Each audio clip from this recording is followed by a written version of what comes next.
All right, welcome everyone to Artists Unframed. Again, this show is very much about opening the conversation around artists. There are a lot of stereotypical narratives that just fall into product and success and career. And on this show, we really want to open the conversation to being a human, the things beyond just an artistic life and an artistic career. And today we have Jenny Phang with us, and we are going to talk about her career in life connected to producing, and really, is it mainly the reality TV world? I predominantly do reality TV, but like documentaries, docuseries. Okay. I would say that the documentary stuff is probably a little bit more fun. Yeah. But the docuseries is fine too. Huh. Whatever pays the bills. Why is the documentary part more fun? It depends on the topic. Like I feel like sometimes with reality, when you're following people, you're kind of, you don't really know where things are going. Oh, but with documentaries, when you can really do a deep dive on a topic. Yeah. So for instance, I did a docuseries on Death Row Records. Oh, nice. Which tells the story of Tupac, Snoop Dogg, Suge Knight. Yes, for our audience, it's been under a rock. Yes. Yes. Or you weren't a kid of the 90s too. So I'm a millennial and like from 89. So like all this stuff was like brand new material. Like obviously I've heard of these artists. I see. Yeah. But I've never knew like the true like deep dive story. Yeah. And then getting to work on that documentary where we got to meet and interview different players and hear these different perspectives of stories was very intriguing to me. So it's kind of like you're decomposing a story and going into a deep dive of it and just really going down that rabbit hole a little bit. Yeah. With reality, it's kind of like, I wonder what we're doing today. Okay. So a little bit more research is involved with a documentary. Okay. So the research part feels a little more grounding. Right. As opposed to with reality TV, it's like, here's the setup. Like, yes, there's, like a skeleton, but anything could come up in that day. And there's excitement in that too, because I think that working in reality, because you don't know how things are going to go, sometimes you like run into a situation and it's like, as a producer, it's like, oh shit, like this is happening. Like, what do we do?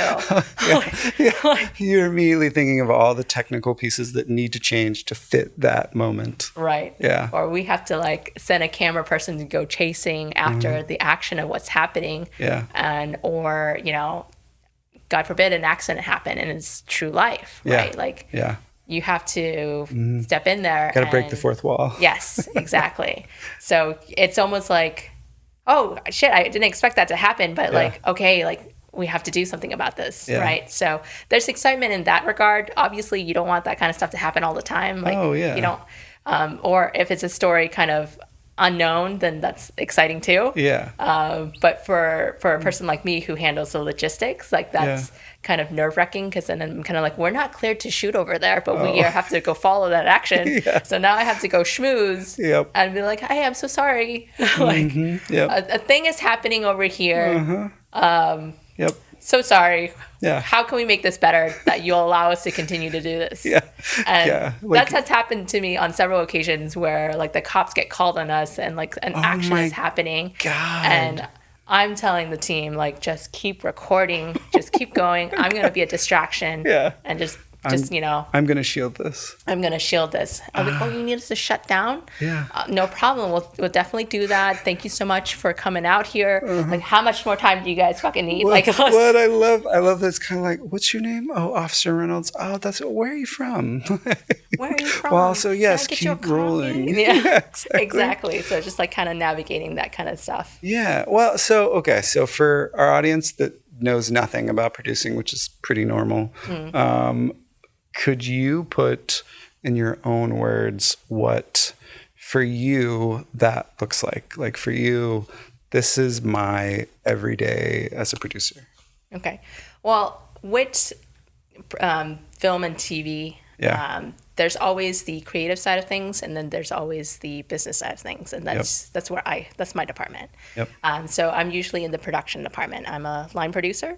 I strictly deal with the logistics. Sometimes that's the legal aspects. That's like the police. Making sure no one gets arrested, right? Yeah, exactly.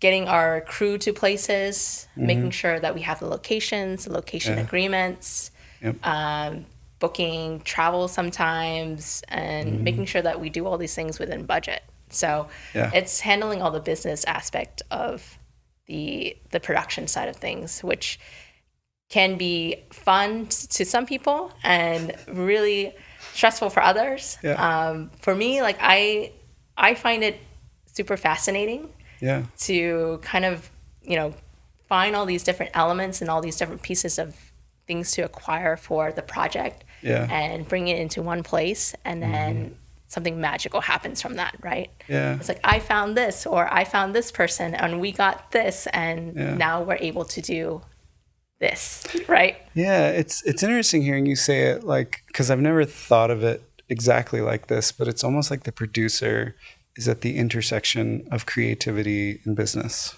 Yes. Like, and you have to step between both worlds. Yes. Yeah. So it's, dealing with the business side of things, but also like working with the producer on the creative side to make sure that their vision comes to fruition. Yeah. So they can come to you and be like, I need an elephant. And I can be like, well, we can't afford an elephant, but how about I get you X, Y, and Z? Like, like, where can we, sorry, keep hitting the mic. Good. Where can we find a happy medium? Yeah. Yeah, no, it's interesting too, because like you said, hearing like a director's vision, like you have to be able to interpret that. So it's like, it's still a connection to creativity that you're understanding and connecting with, and you understand the language of it, and how to suss out more clarity on what's actually wanted behind that elephant, that they want. Like what is it about the elephant? Is it an actual elephant, or can we get like a prop or practical? Is it a man in an elephant suit? It's just figuring all that out and kind of getting those actual pieces to be real. I love that. Okay, so all right, so we've got some context for what you do, and for all our non, film and TV folks that now have a better understanding of producing, which is fantastic. Even art conservatory students that go to film school, they don't know what producing is either when they first start. And that was definitely the same for me. And I ended up really appreciating and valuing producing and getting a better understanding of what creative producing looks like. But for you, where did the like instinctual part of this come from? Like for you in your journey, when was it like, oh, I want to marry these two worlds of like creativity and business? Like what was kind of the seed of that? Like where did that start? Oh, that's really interesting of a question. I don't think anyone have ever asked that question to me before. So I would have to say that, so my mom is a business owner. I'm the first generation here. And growing up with them, as a child, your parents always brought you in and be like, no, you're helping out at the shop. Like you're working, you're like doing these things. So I just remember like working with my mom and like having to she's like, no, you're going to do the accounting for this.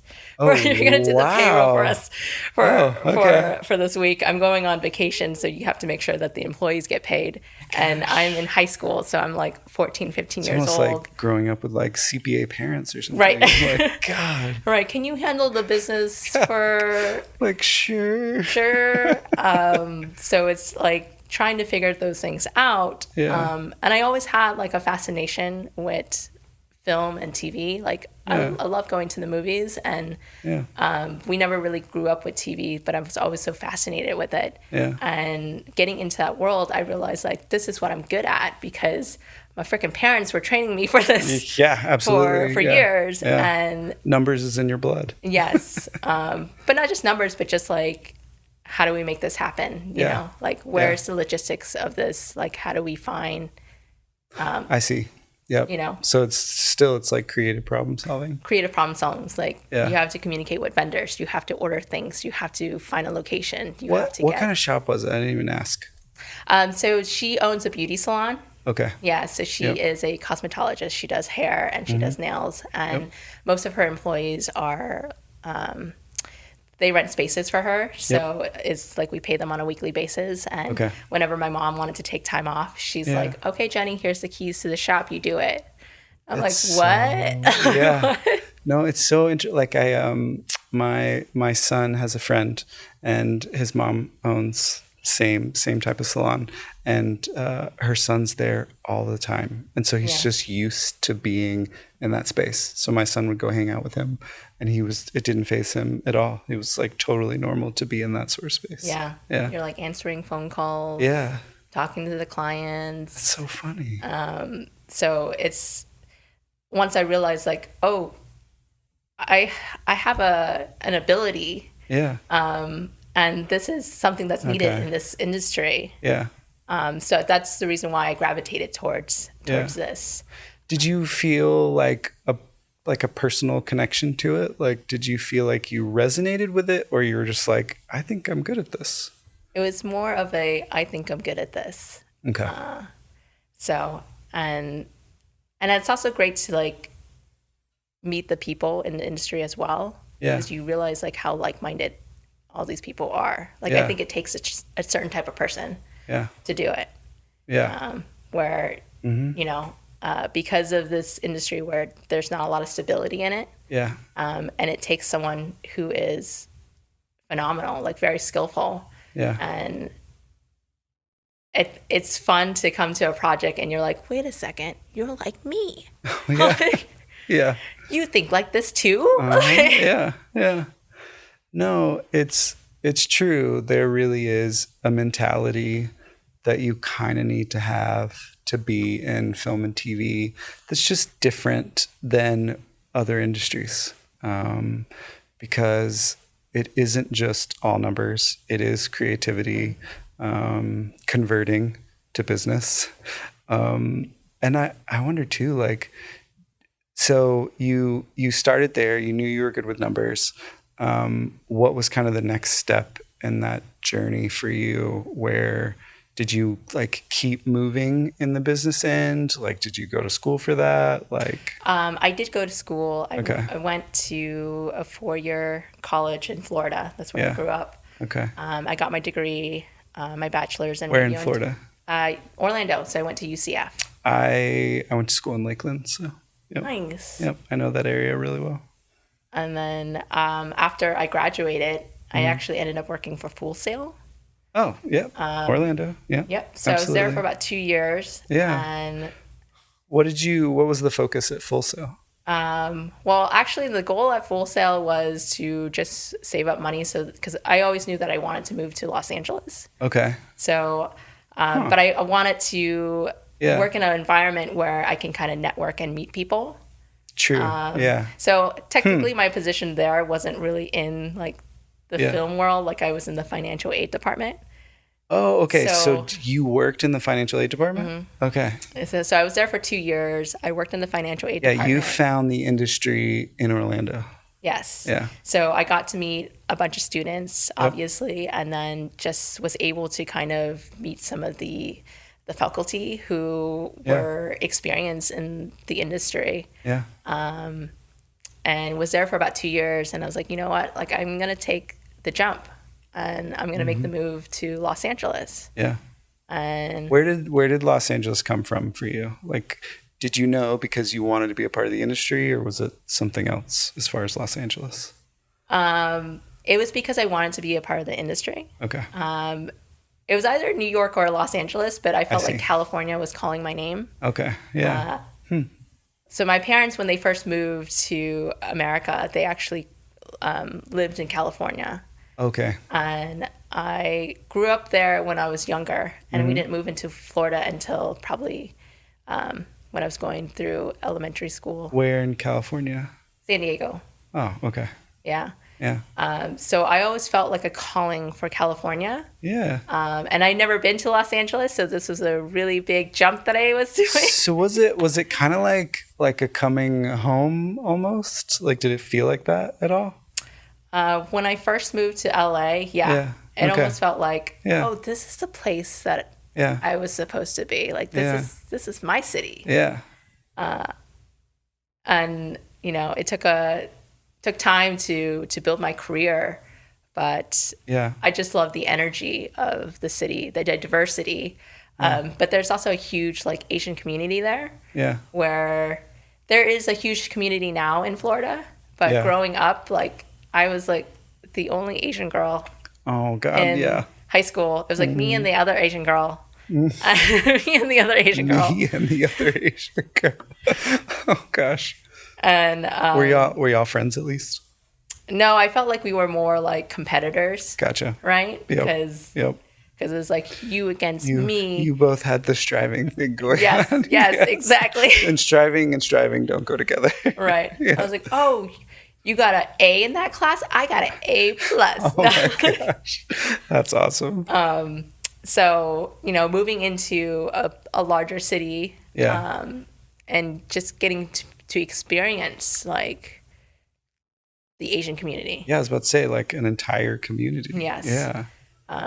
But just feeling that energy in Los Angeles. Yeah. And every time, even to this day, like when I go to LA to like visit or Yeah. work out there, Yeah. like immediately when I land Yeah. on the airplane, I step foot in LAX. I'm like, Yeah. this is the chaos that I miss. Well, and it's funny too that like you experienced Florida, because I'm originally from Texas but lived in Florida, and every time I tell someone I'm from Florida, I say it like I'm apologizing. Yes, And it's like I do can't the same thing. like I'm not like it's not all terrible. They're just parts of it that aren't great, and I don't agree with the ideology. But like I did have, some good experiences in Florida. So yeah. I totally understand. Yeah. Yeah, because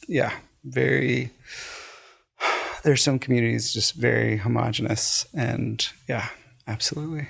Yep.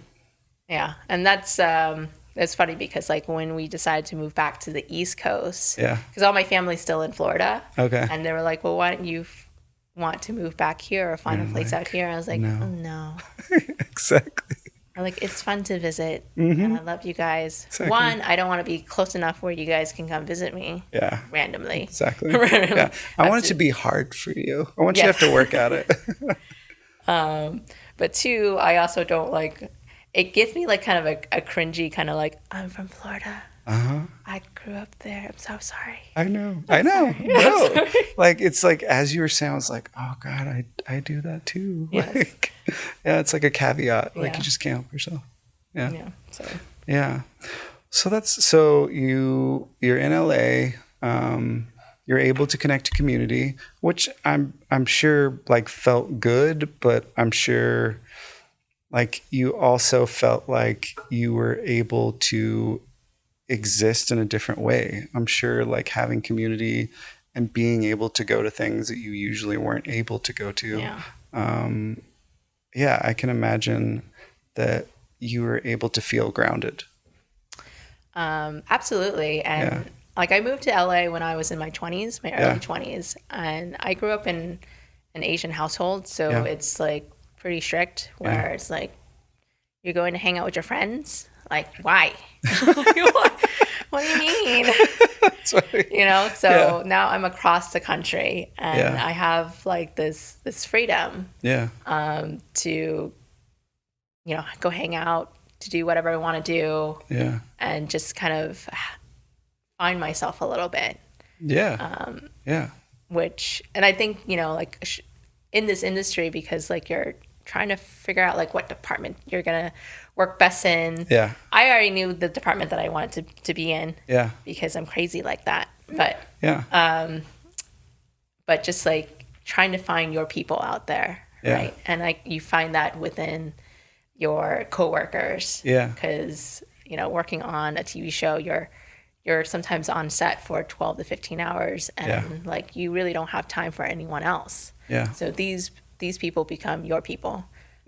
So being in my 20s and like growing into myself, figuring out like who I am as an individual, having freedom from my shelter life, finding my people, and finding out like who I want to become. Yeah. That was a big journey for me there. Yeah. No, I think it's important to talk about the idea of identity and what it plays in, you know, being a creative, being within the creative world. Like it's really important to have a good sense of who you are. And so I'm sure like you were able to kind of like recontextualize your childhood in this space, like you said, without the rules. And you were able to kind of connect to it in the way that you wanted to. Yeah. Now, identity is just so important. It's just such a strange thing to talk about because it's kind of like ethereal almost. Yeah. Yeah. So you're able to you're able to find your connection to the industry, but you're also able to kind of find a community within the industry as well. And you knew that you wanted to be a line producer. Yes.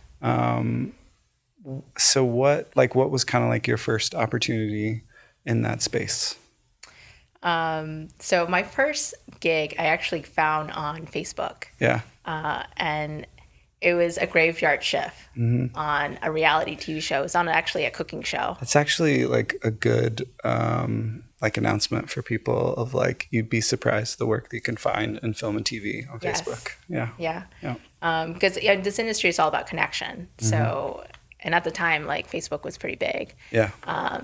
So I actually had joined a bunch of just industry groups and just started reaching out, seeing what people are posting. Yeah. And there was a post that came up where they needed a production assistant for this like 3 p.m. to 3 a.m. shift in downtown LA.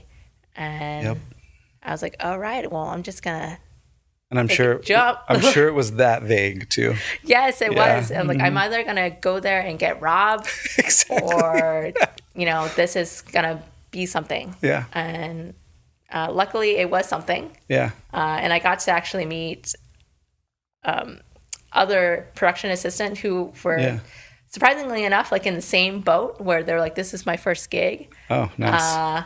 And it was my first day on set, and I had no idea how to use the walkie.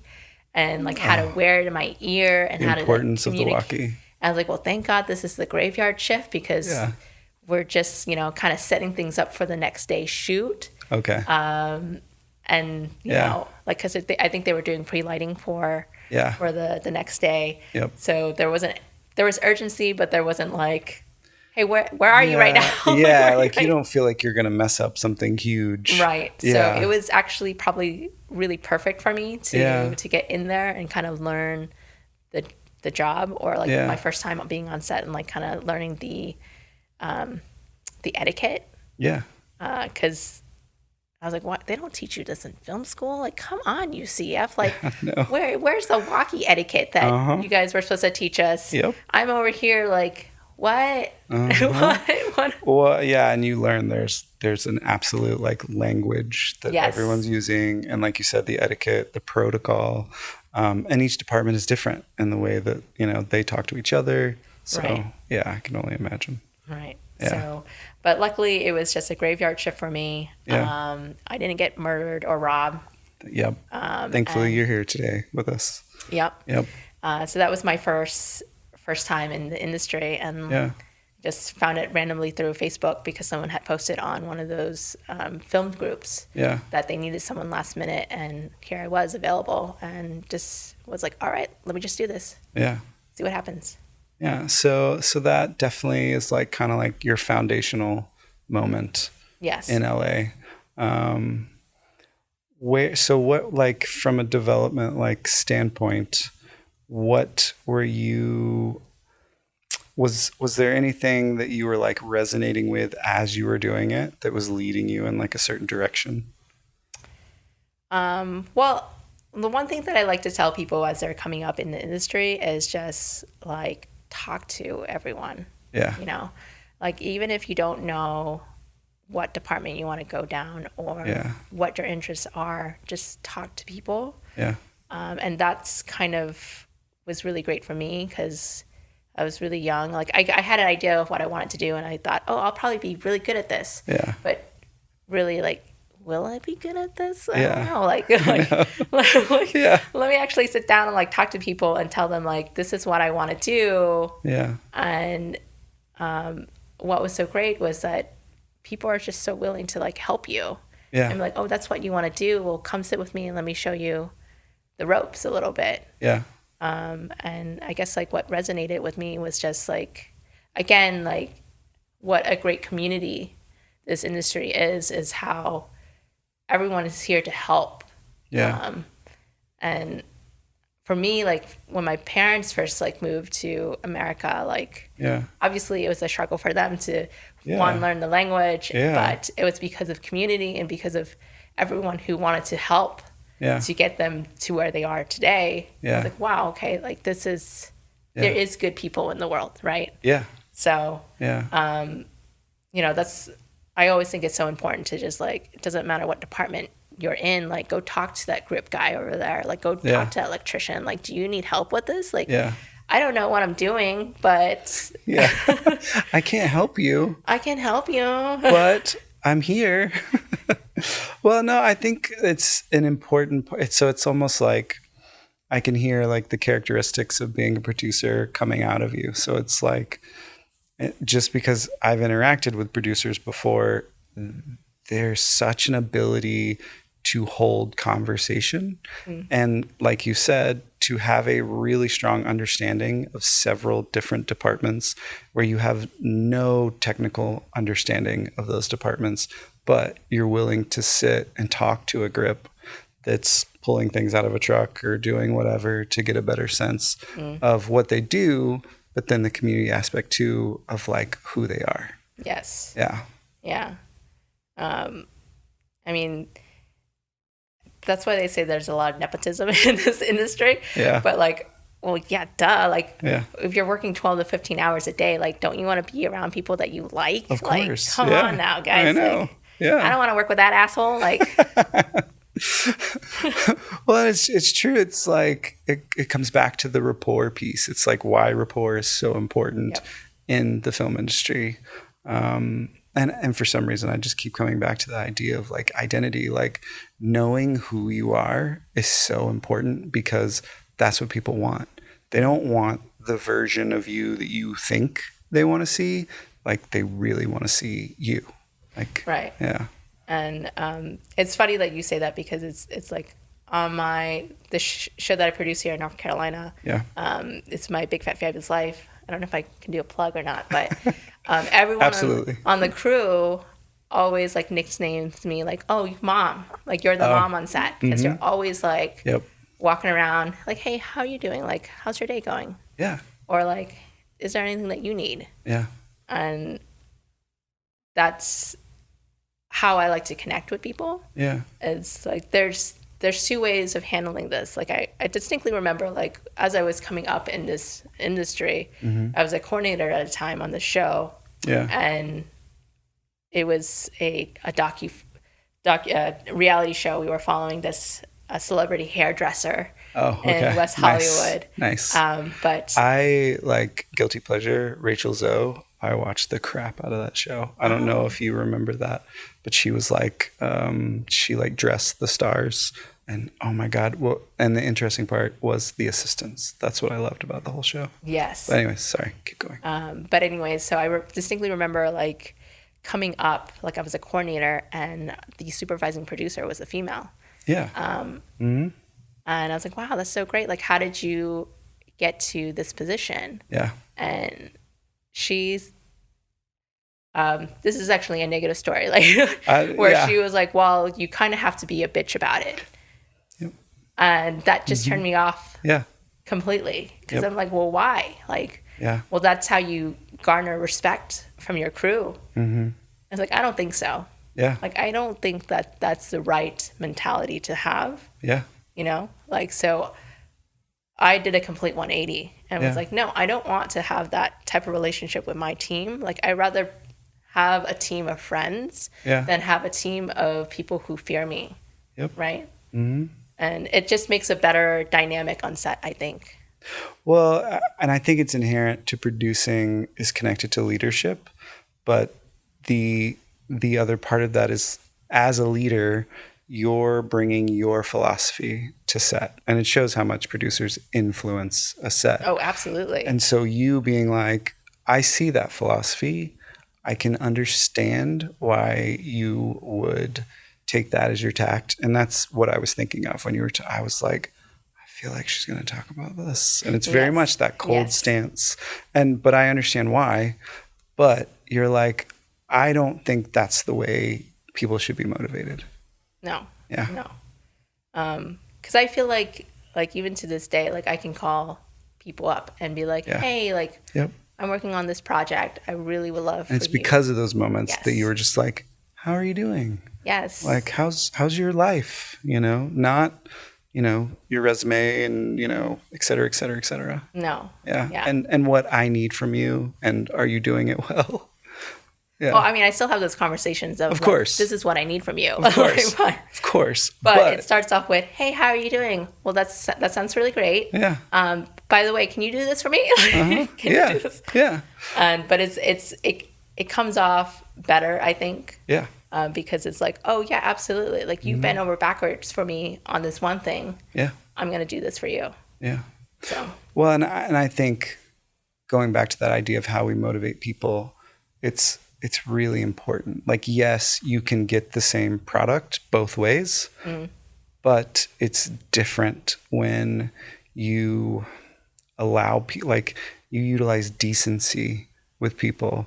It's what you said. They're return customers. Whereas opposed to some, I don't ever want to experience what I experienced on that set ever again. Right. So yeah. And that must be like that mentality of like working in my mom's shop.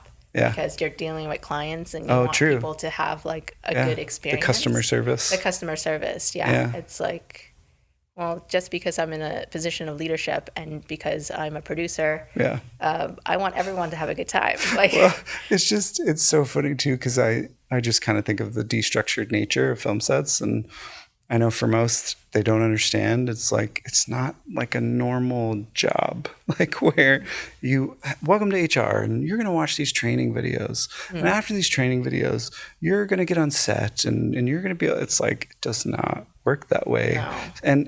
And luckily, like the industry is changing, but I think the industry has gotten away with some pretty toxic managerial behavior for a long time. Yeah. So I'm more like, kudos to you and being appreciative of that kind of mentality, because I just know what it's like to be one of the ones that are executing and then being treated like crap, you know. It's just not a great feeling. And it's just not a great work environment. Yeah. Yeah. So good for you. And it really does like make me feel good at the end of the day. Yeah. Because like when I'm like working with my coordinator and she had told, like from her prior like shows or something, she's like, I've literally worked with like the worst line producer who did absolutely nothing, didn't know what was going on, and put all the workload onto her.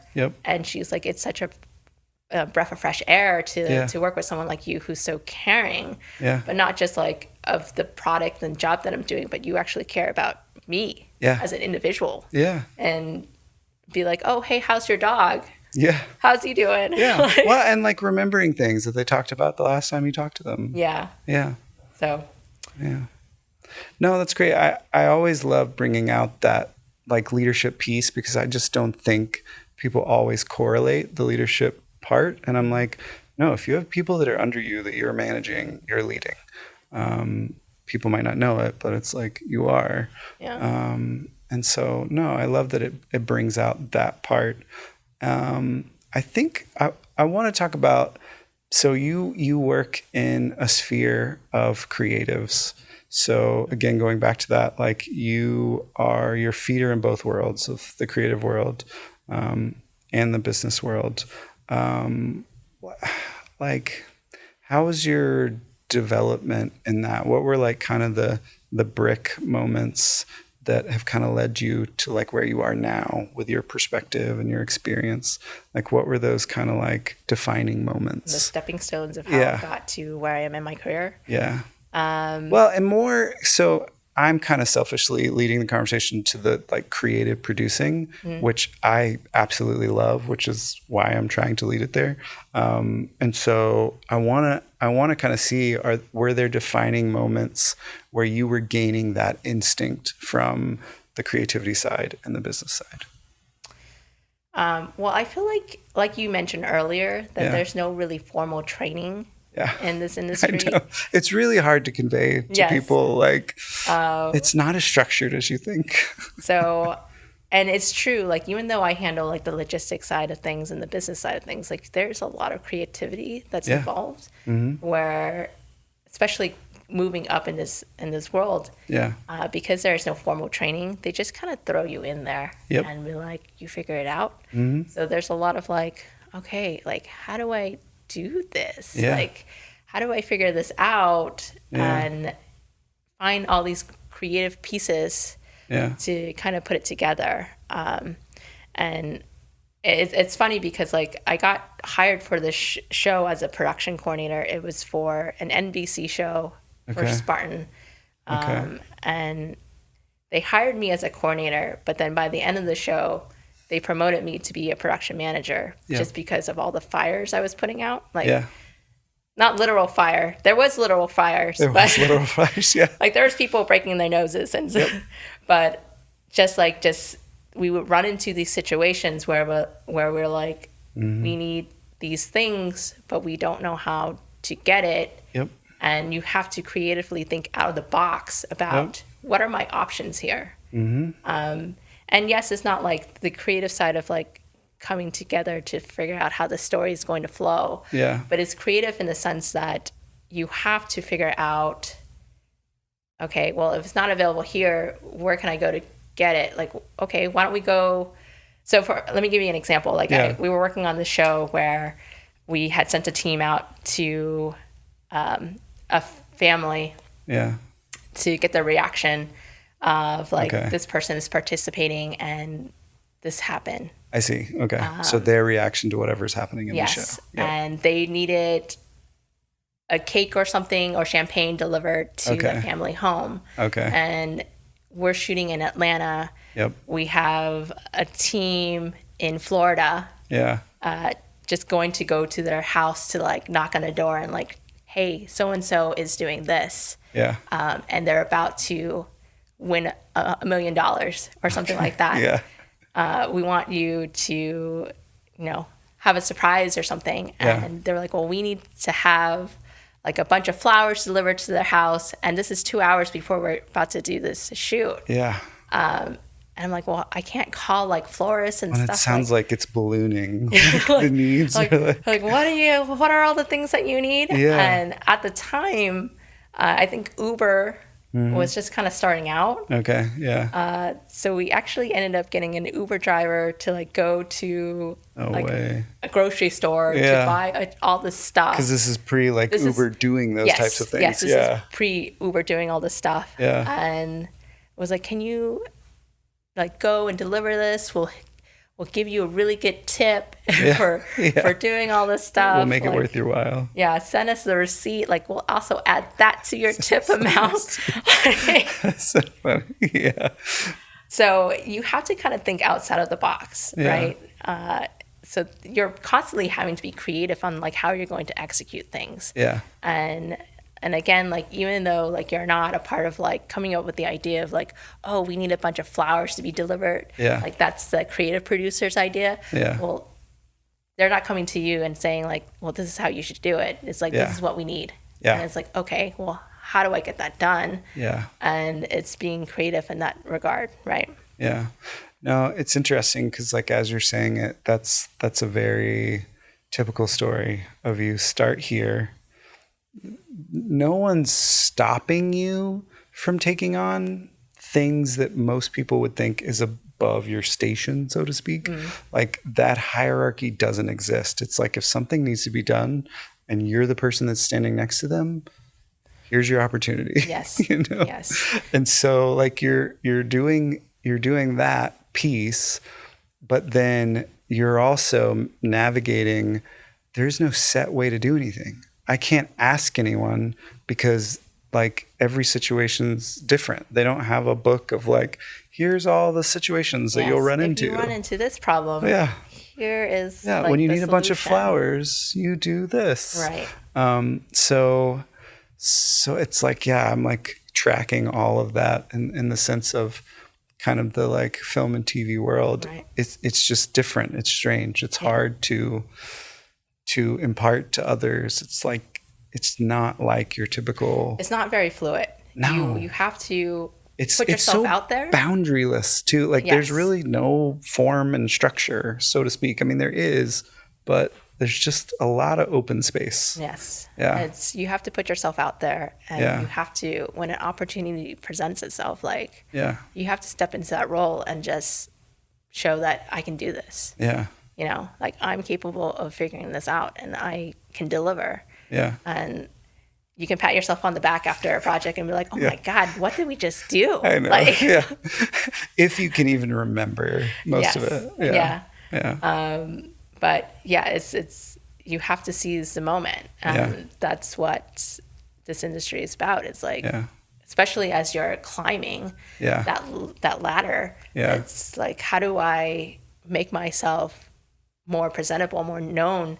And it's because you take on those challenges and you're like, this is what I was able to do. And they're like, wow, like, you did this? Yeah. Like you didn't have to do that and you did that? You did this? Yeah. Well, and so I wonder too, like, so in the thought of like leadership and with, you know, production, there's a lot of people reporting to you. Mm. How do you work with creatives when, you know, they might be dealing with things in their personal life. And so you can tell like they might be struggling, or they might be struggling, you know, even just in an artistic space. Right. And so like, how do you manage those conversations? It's really funny because with my partner, he always laughs at me because he's like, oh, and I forgot to mention that your partner also does sound. Yeah. He works in this industry as well. Yeah. But like as a production manager, another reason why people call me mom is because I'm the in-house like therapist. There it is. Like, like people come to you and like they'll, you know, obviously I'll do the, hey, how are you doing? Like, you seem kind of off today. Like, is like, do you need a day? Yeah. And which is really difficult to do because obviously like on a film set, well, you're calculating, knowing what you're going to be missing. Yes. Like every person is crucial to making a project. So like when someone's having an off day, it's like, how do you, you know, address that? Yeah.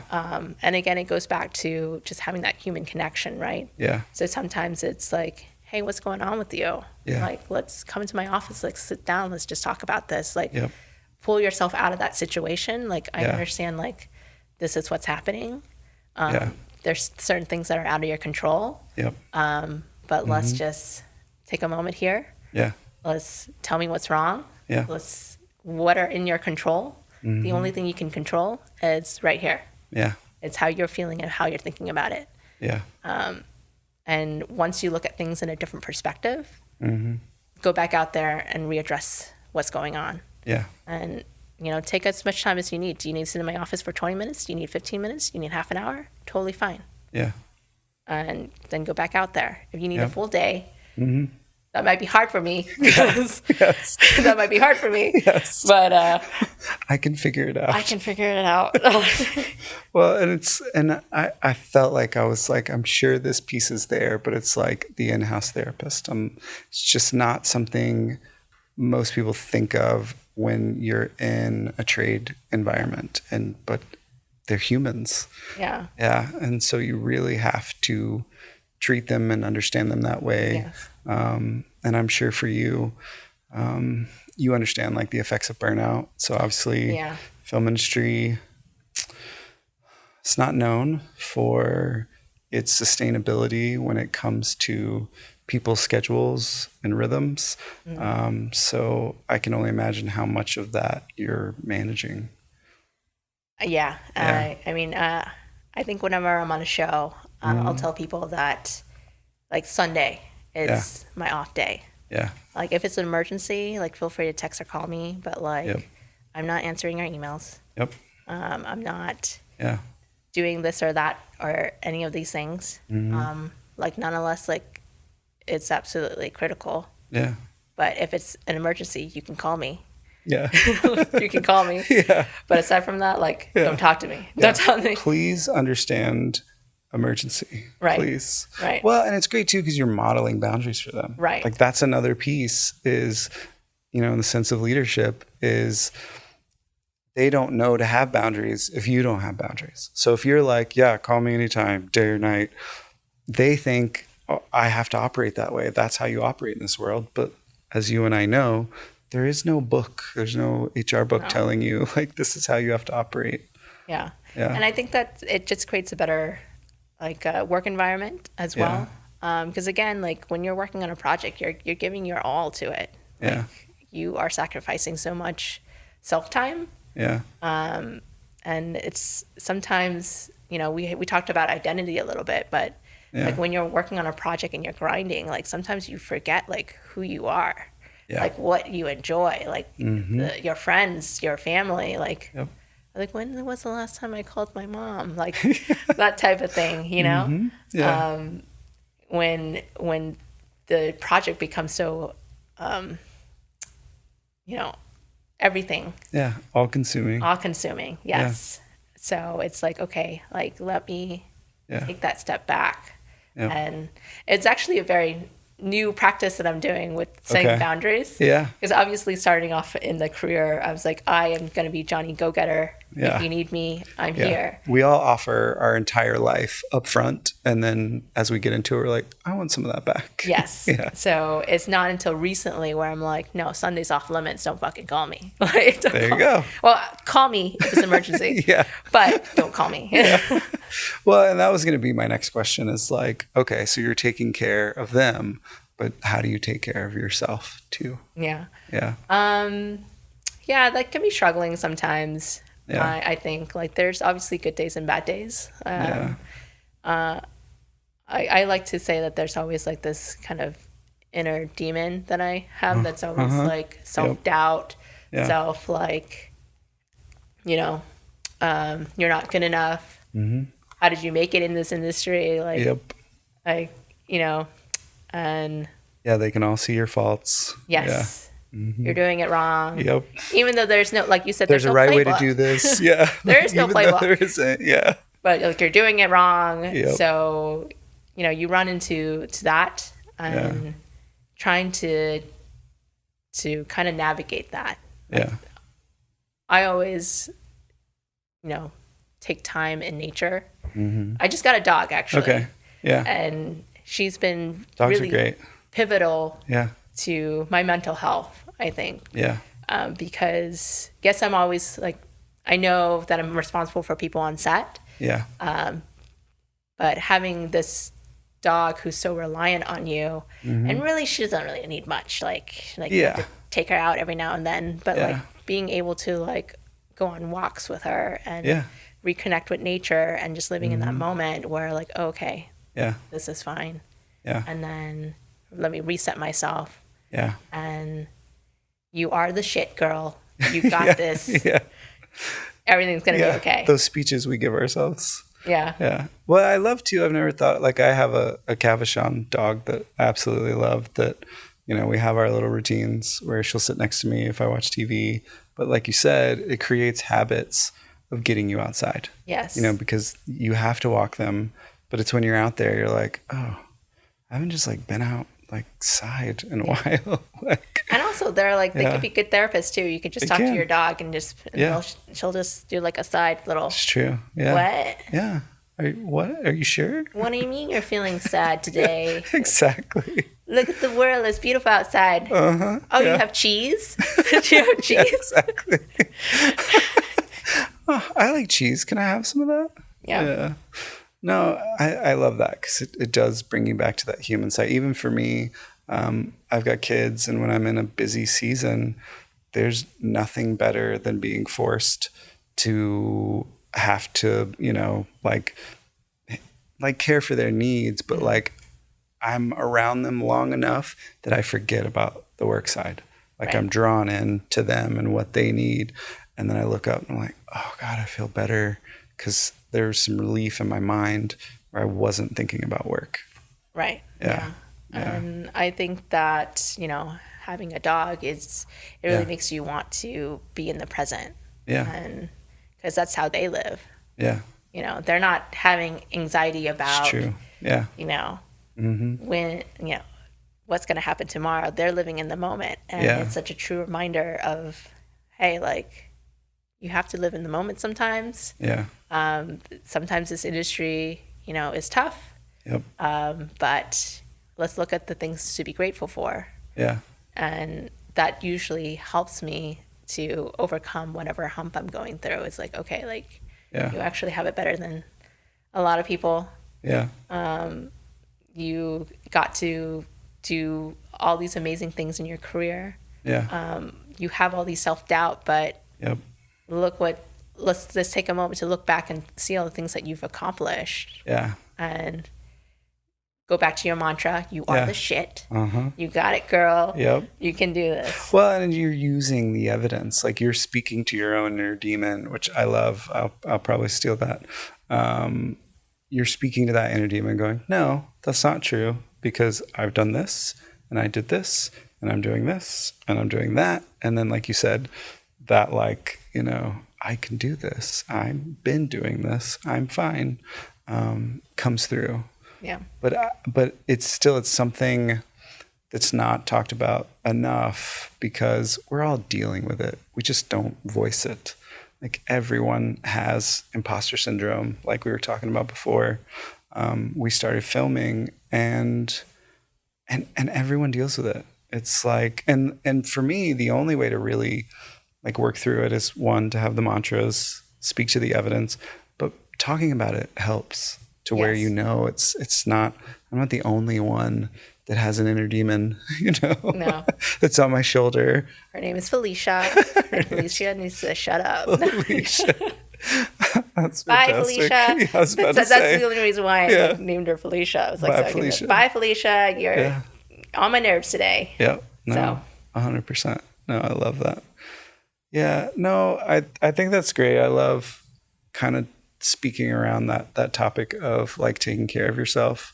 And I also kind of relate this concept of like sustainability. And so it's like your creative process has to be sustainable. Like you can't say, oh, my creative process is that, I do 2 lines of Coke and I drink a Red Bull and then I sit down on the computer and I write. It's like, you might have one time, couple times where that's fruitful, but you can't sustain that. You can't keep that up. And the same thing with schedules. Like you might be able to handle a 17-hour day one day. You can't continuously continue to do that. Like you have limits. And the reason it's so important is because it leads to burnout, and, burnout is the problem, but the problem with burnout is you don't know how long it's going to last. It could be a minute, it could be 6 months, it could be a year. And it's really something that it takes a lot of emotional care to work out of. Yeah. And I hate to see it within the film industry. It's kind of a story that you see a lot, like what we spoke to. You offer up your whole self and then you look up and go, oh God, like I want some of that back. Like I want a life. I don't want just this. Like I also want a life as well. Yeah. So I think it's like super important to set these things in practice, right? Yeah. And like you said, in being in a position of leadership, it's like you are creating what the environment is going to be like in this work life. Yeah. And setting boundaries and just checking in with people. Like these are great practices to make sure that people don't go into burnout. Yeah. Right? Because it's so common in this industry and we don't realize that until you actually have one. Yeah. And or you see people that you care and love about have one. Yeah. And then you're like, oh, okay, like this is not sustainable. Like how do we make a film, world sustainable? Yeah. We've all, obviously came into this industry because we have a passion and we have a love for this. But like when you get to the point where you start hating it, we need to do a deeper dive and just see like what are we doing wrong? Yeah. And so putting these things into practice where it's like, hey guys, like we're human beings, like Yep. let's honor that.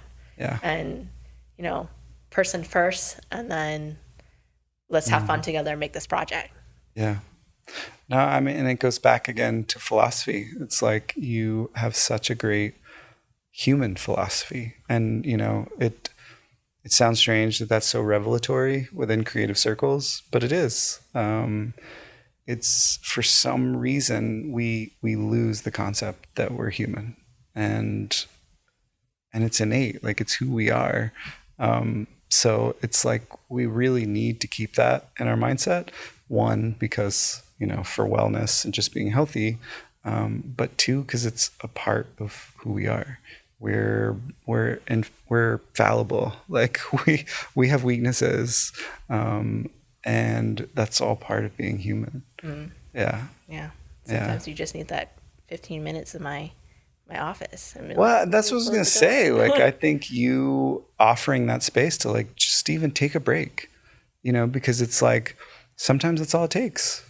Sometimes you don't need like a whole day. Sometimes you just needed an hour to just be able like to close your eyes and just let go of whatever it is that you've been holding on to. Right. You know. So I think that's fantastic, and I always love going back to the leadership part because that's what I see in producers. And I don't think the correlation is made because it's not your standard. Oh, you're good. It's not your standard. Like, I'm surprised I'm not using my hand sitting it. It's not your standard, you know, like MBA and, you know, character and leadership and all those pieces, but it's absolutely needed. Yeah. And again, like we said, there's not a lot of formal training on those pieces.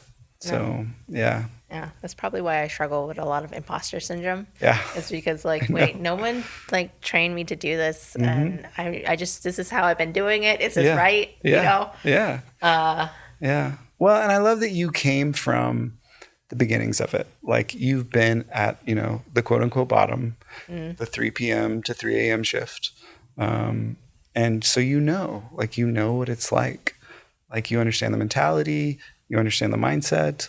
And so because of that, you can speak to it. Like you can probably see it on their faces. Yeah. And then I think, you know, because, and I've done like various departments too. Like I've done art department, I've done wardrobe, and like just because when you're in those people's shoes, like you can really resonate with your crew more. Yeah. Because it's like, oh, I know exactly what you had to do. Like I had to do 25 loads of laundry. Like I know. I know. My favorite was we had a film set that required balloons, and it was like a kid's birthday, but it was like raining, and they were like, "We need these balloons to be dry." And I'm like, "Really, God?" So we're like, you know, like in between takes, we're wiping off balloons, and you just can't help but just feel like, "What am I doing? Like, what is this?" Like, I'm literally worried about this shouldn't have any like moisture on it. Like, where am I? Like, what is happening? So it's so important to, when you're managing people like that, to understand that. Yeah. Like, so like, okay, I've been in your shoes. I know what you have to do, and I've done it. Yeah. I've done it. Yeah. Well, and I can hear in your story too, it's kind of like this weaving together that's like happened over time. Like, you know, like you started from how you grew up and the kind of household you grew up, and that had its own influence. Being connected to the family business, that had its own influence. Kind of going back to LA, you know, connecting to community and taking that leap as well was its own experience. And then, you know, that the job through Facebook, and kind of starting that 3 p.m., 3 a.m. shift.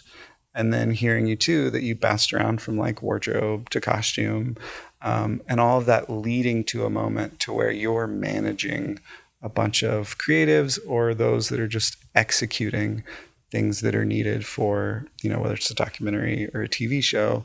And all of that has organically led you to be in this space where you're leading with your own unique personality, your own unique mentality and philosophy as well. Yeah, absolutely. Yeah. Like the whole, X marks the spot like really isn't true. Yes, I think everyone's journey to where they want to be in the industry is different. Yeah. Like everyone has their own stories of how they got there. Yeah. There may be similar issues of like struggles. Yeah. But our pathway to what we deem success is different. Yeah. You know? Yeah. And that comes up, that idea of success. And really, it's so important to have a healthy view of success, because it's like success can become its own like vicious treadmill where you think, if I can just get to X, I'll be happy and I'll be fulfilled. And it's like when you get there, it's like, What's well, if next? I can just get to X, you know, and it's like, it's never ending. So it's like you need to have some sort of fulfillment and purpose that's beyond that idea of success. Right. Yeah. And I'm sure that's a part of kind of how you have to mentor and foster, because in a sense you do mentor a lot of people. Definitely the young ones that are coming up into the business, that are starting out at those, you know, those lower positions. I'm sure you're doing a lot of mentoring as well. Yeah. Not by choice, but more so by like, hey, can I get that 15 minutes in your office? Yes. Yeah. Yep. Exactly. Absolutely. Yeah. Yeah. No, it comes up a lot, like just really defining what success means to you. So for you, what does success mean? So like I told you, when I first moved out to LA, like I wanted to be a line producer. Yeah. And when I finally hit that goal where I got that first title, and I did struggle a little bit of like, oh, I'm here. Yeah. What's next? Right? Yep. But this is the reason why, like, I wanted to create a vibe on set that's sustainable, and that became my new success journey. It's like, let's prevent burnout. Let's have a good time, and let's like be able to foster creativity without having to kill ourselves. And that became my new success story, right? It's like, okay, I don't mind being the mom on set, because that's so great that everyone can come to me and be like, hey, like I'm having a bad breakup or something. Yeah. Not related to work. Yep. But I'm having a moment. Yeah. No problem. Yep. Let's talk about it. Or you can just sit here and lay on my couch, whatever, 20 minutes. Or if you need to leave, let me know. It's fine. Yeah. And, being able to foster that type of environment, that's a new success story. Yeah. Like, let's have a healthy work environment. Yeah. No, it's such a great just kind of culmination of like your overall experience, because you've experienced it where you've given too much and you're like, oh God, I don't feel great. Like I need to figure out what's going on. And that kind of transitioning into creating that vibe on set that we don't have to kill ourselves to make something is fantastic, because I feel like that is a mythology that exists in creativity, is that you need to be tortured and suffering to be able to create something great. And as you're saying, no, we don't. That's not the case. Like, no. If anything, like I feel like it does help foster like more creativity. Like you're burnt out and you're tired and you hate everyone. Like, like how can you have the capacity to be creative? Yeah. You're stagnating yourself because you hate everything and all you want to do is lay on the couch and be lazy. Like, because you didn't take that time for yourself to rest, Yeah. Well, and I think it goes back to, for those that don't quite understand producing, it's like you're creating a healthy environment. A producer has the ability to influence environment so much that they can either make it great and fun to be, like fun to show up to work, or they can make it terrible. And don't get me wrong, there's still terrible days, but then it's like, okay, I know this sucks, but at least we are all experiencing it together. Yeah, exactly. No, but I love that. It's like we don't have to kill ourselves to make something. I think that's great. And I think it speaks to legacy too. Like you're leaving a legacy to those that are coming up. and they will perpetuate that as well. Yeah. And I just think of that idea of success. What better gift in success than to give those that are coming after us a healthy way of looking at operating? Right. Because as we spoke to, the film industry has not always been the healthiest industry to be in.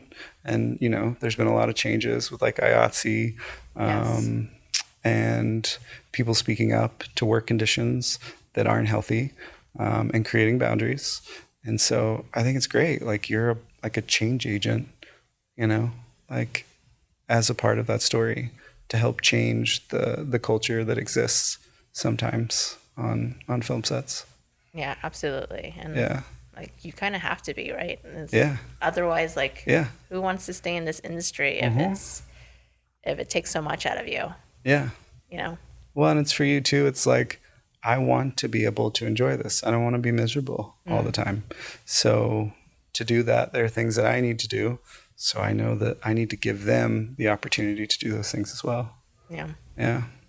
Well, I honestly, I think it's a great way to kind of end the conversation in that space, because I think it's so important that that message continues to permeate, like culture on film sets, but also, you know, like visual artists or musicians or whomever, like creatives in general. We don't have to kill ourselves to make something. No. It doesn't have to feel terrible. You can still love what you do. Yeah. And not have to put your, you know, sweat. Well, sometimes you do put your tears, sweat, and literal blood into it, but you know, don't do something to the point where you start hating it. Yeah. And exactly. that's what we struggle to see a lot in this industry is the burnout. You know, Yeah. you start to hate it, and it's like, well, why did you? Yeah. You forget the reason why you wanted to be a part of this industry. Yeah. And let's go back to that. Yeah. Now, I've always said there's nothing more tragic than a burned out artist who literally can't bring themselves to do the thing that they love so much. Right. It's like there's nothing more tragic, because you literally can't do the thing that motivates you, that you enjoy, that you love to do. But no, thank you for bringing the atmosphere that you're bringing to sets, for being a part of change in the industry, because it's needed. We need action in these spaces so we can start to see change. So thank you so much for doing that and for being here, being a part of this conversation. Thanks for having me. This is great. Thank you so much. I hope you enjoyed that interview. If you would like to support this channel so that we can continue to make episodes like this, please hit that subscribe button and also hit the like button. We would also love to interact with you. If you could comment down below, we will absolutely respond to your comments. If you would also like to get more information about Artist Unframed, we have a website. The link is in the description, and we also have social media information in the description as well. Thank you so much for being with us today.